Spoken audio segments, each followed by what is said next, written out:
Before we start Chapter 7 of Jane Eyre, I just want to remind you that if you are using these videos to read Jane Eyre, then please make sure to subscribe to my channel. It helps immensely.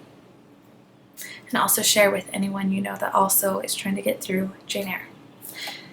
So, Chapter 7. My first quarter at Lowood seemed an age, and not the golden age either. It comprised an irksome struggle with difficulties in habituating myself to new rules and unwonted tasks.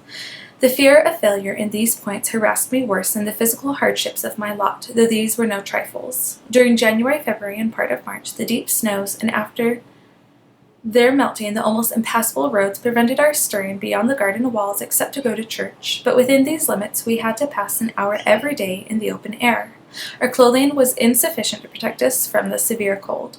We had no boots. The snow got into our shoes and melted there. Our ungloved hands became numbed and covered with chilblains, as were our feet. I remember well the distracting irritation I endured from this cause every evening when my feet inflamed, and the torture of thrusting the swelled, raw, and stiff toes into my shoes in the morning. Then the scanty supply of food was distressing. With the keen appetites of growing children, we had scarcely sufficient to keep alive a delicate invalid. From this deficiency of nourishment resulted an abuse which pressed hardly on the younger pupils. Whenever the famished great girls had an opportunity, they would coax or menace the little ones out of their portion. Many a time I have shared between two claimants the precious morsel of brown bread distributed at tea time, and after relinquished to a third half the contents of my mug of coffee, I have swallowed the remainder with an accompaniment of secret tears forced from me by the exigency of hunger. Sundays were dreary days in that wintry season. We had to walk 2 miles to Brocklebridge Church, where our patron officiated. We set out cold, we arrived at church colder. During the morning service we became almost paralyzed. It was too far to return to dinner. An allowance of cold meat and bread in the same penurious proportion observed in our ordinary meals was served round between the services. At the close of the afternoon service we returned by an exposed and hilly road where the bitter winter wind, blowing over a range of snowy summits to the north, almost flayed the skin from our faces. I can remember Miss Temple walking lightly and rapidly along our drooping line, her plaid cloak which the frosty wind fluttered, gathering close about her and encouraging us by her precept and example to keep up our spirits and march forward, as she said, like stalwart soldiers.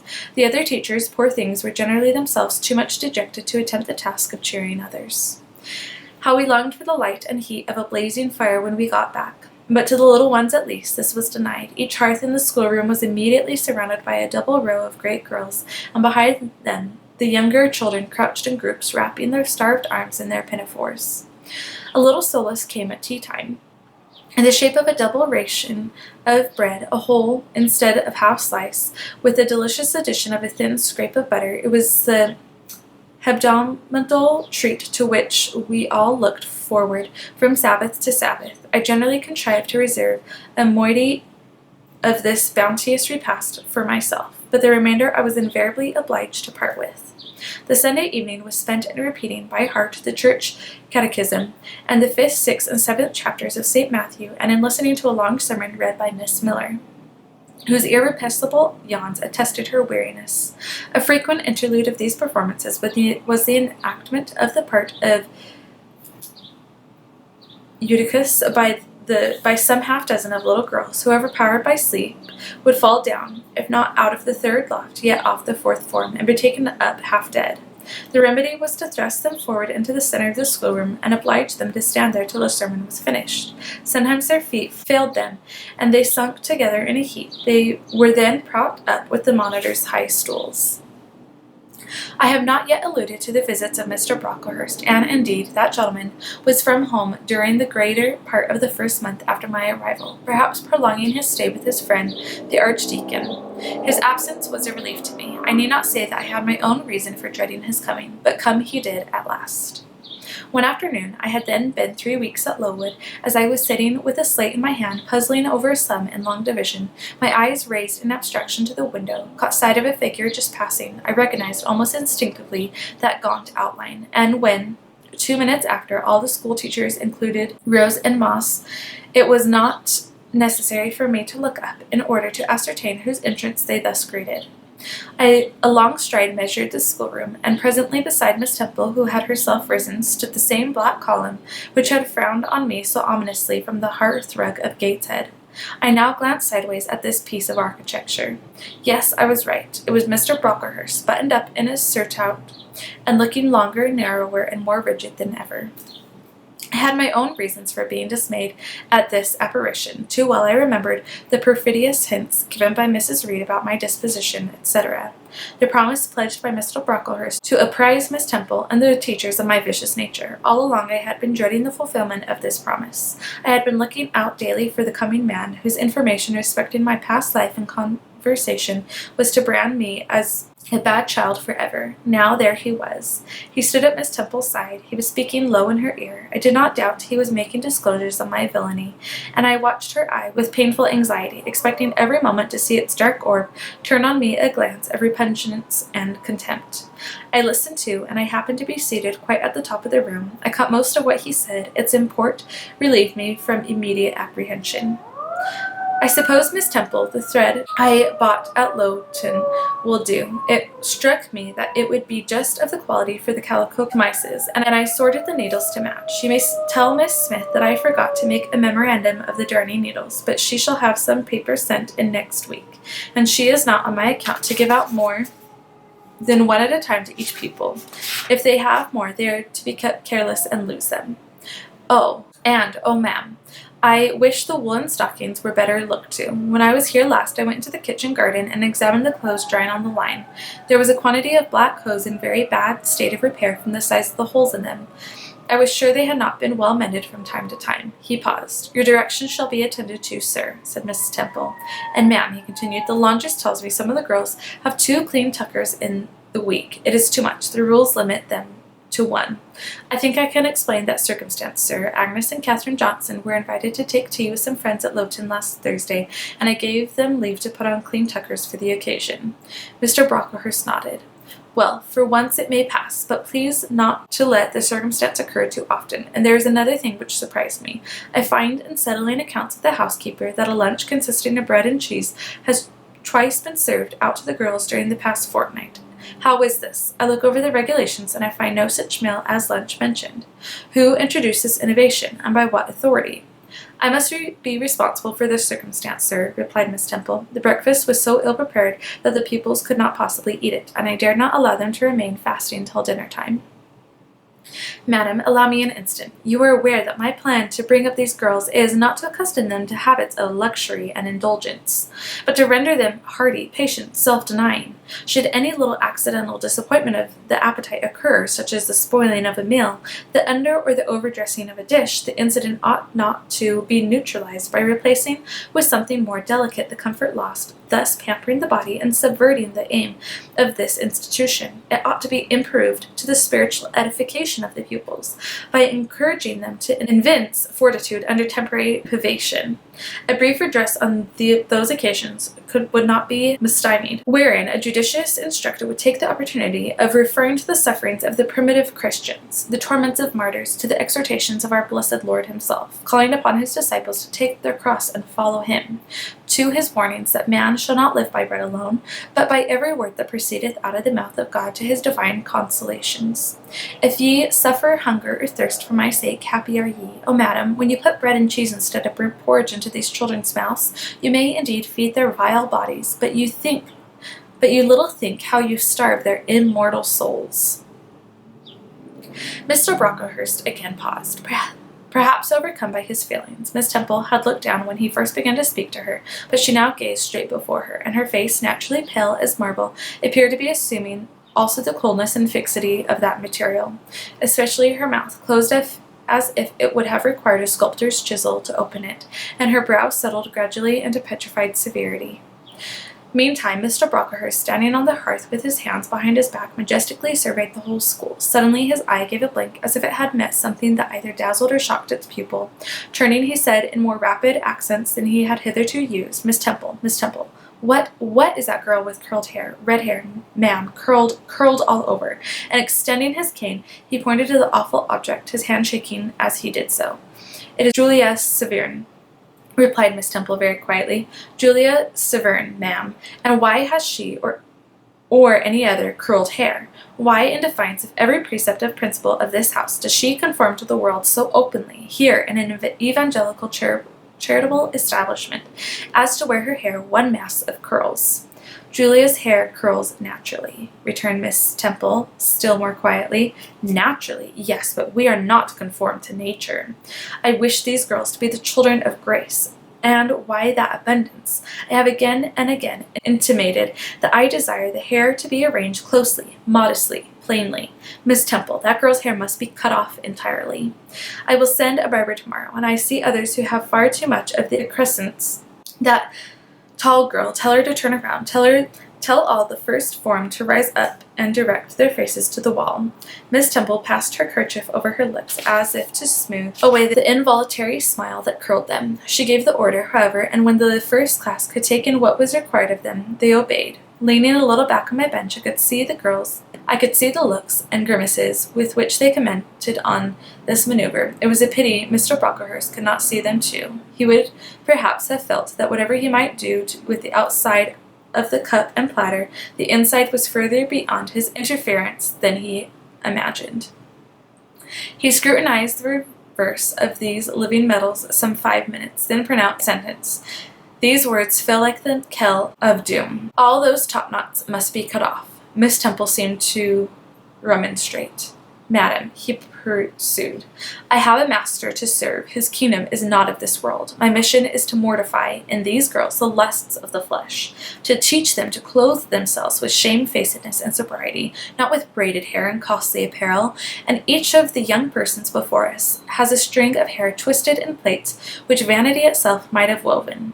These, I repeat, must be cut off. Think of the time wasted, Mr. Brocklehurst was here interrupted. 3 other visitors, ladies, now entered the room. They ought to have come a little sooner, to have heard his lecture on dress, for they were splendidly attired in velvet, silk, and furs.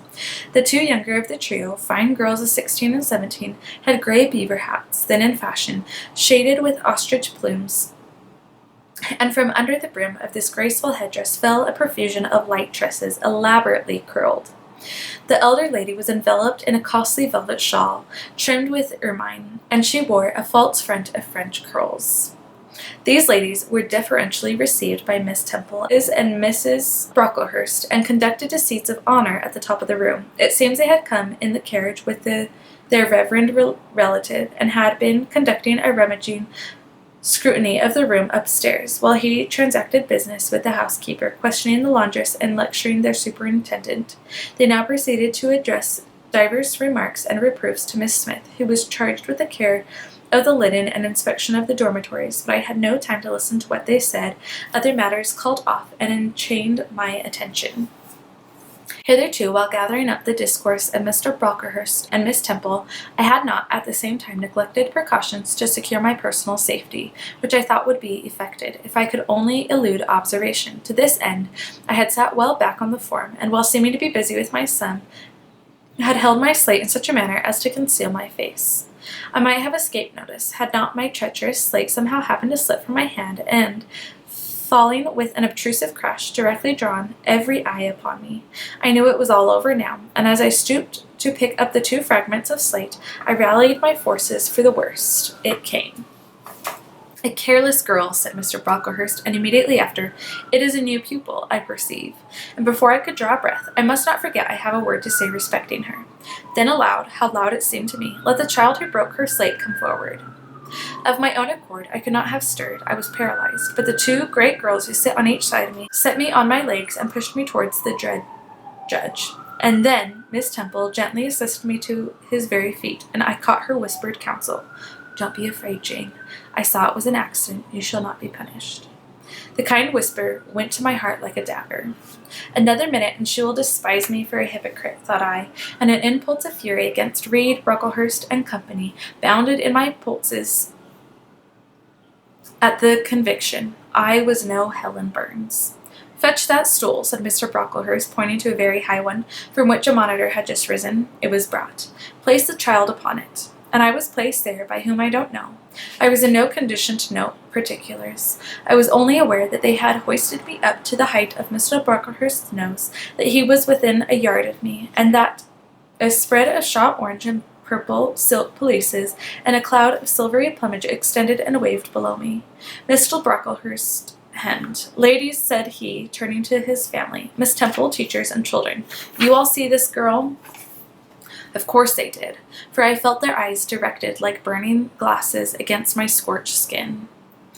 "You see she is yet young. You observe she possesses the ordinary form of childhood. God has graciously given her the shape that he has given to all of us. No single deformity points her out as a marked character. Who would think that the evil one had already found a servant and agent in her? Yet such, I grieve to say, is the case." A pause in which I began to study the palsy of my nerves, and to feel that the Rubicon was passed, and that the trial, no longer to be shirked, must be firmly sustained. "My dear children," pursued the black marble clergyman, with pathos, "this is a sad and melancholy occasion, for it becomes my duty to warn you that this girl, who might be one of God's own lambs, is a little castaway, not a member of the true flock, but evidently an interloper and an alien. You must be on your guard against her. You must shun her example. If necessary, avoid her company, exclude her from your sports, and shut her from your converse. Teachers, you must watch her, keep your eyes on her movements, weigh well her words, scrutinize her actions, punish her body to save her soul. If indeed such salvation be possible, for my tongue falters while I tell it, this girl, this child, the native of a Christian land, worse than many a little heathen who says its prayers to Brahma and kneels before Juggernaut, this girl is a liar." Now came a pause of 10 minutes, during which I, by this time, in perfect possession of my wits, observed all the female Brocklehursts produce their pocket handkerchiefs and apply them to their optics, while the elderly lady swayed herself to and fro, and the two younger ones whispered, "How shocking!" Mr. Brocklehurst resumed. "This I learned from her benefactress, from the pious and charitable lady who adopted her in an orphan state, reared her as her own daughter, and whose kindness and whose generosity the unhappy girl repaid by ingratitude so bad, so dreadful, that at last her excellent patroness was obliged to separate her from her own young ones. Fearful lest her vicious example should contaminate their purity, she has sent her here to be healed, even as the Jews of old sent their disease to the troubled pool of Bethesda. And, teachers, superintendent, I beg of you not to allow the water to stagnate around her." With this sublime conclusion, Mr. Brocklehurst adjusted the top button of his surtout, muttered something to his family, who rose, bowed to Miss Temple, and then all the great people sailed in state from the room. Turning at the door, my judge said, "Let her stand half an hour longer on that stool, and let no one speak to her during the remainder of the day." There was I, then, mounted aloft. I, who had said I could not bear the shame of standing on my natural feet in the middle of the room, was now exposed to general view on a pedestal of infamy. What my sensations were, no language can describe. But just as they all rose, stifling my breath and constricting my throat, a girl came up and passed me. In passing, she lifted her eyes. What a strange light inspired them! What an extraordinary sensation that ray sent through me! How the new feeling bore me up! It was as if a martyr, a hero, had passed a slave or victim, and imparted strength in the transit. I mastered the rising hysteria, lifted up my head, and took a firm stand on the stool. Helen Burns asked some slight question about her work of Miss Smith, was chidden for the triviality of the inquiry, returned to her place, and smiled at me as she again went by. What a smile! I remember it now, and I know that it was the effluence of fine intellect, of true courage. It lit up her marked lineaments, her thin face, her sunken gray eye, like a reflection from the aspect of an angel. Yet, at that moment, Helen Burns wore on her arm the untidy badge. Scarcely an hour ago I heard her condemned by Miss Scratcher to a dinner of bread and water on the morrow, because she had blotted an exercise in copying it out. Such is the imperfect nature of man. Such spots are there on the disk of the clearest planet, and eyes like Miss Scratcher's can only see those minute defects, and are blind to the full brightness of the orb.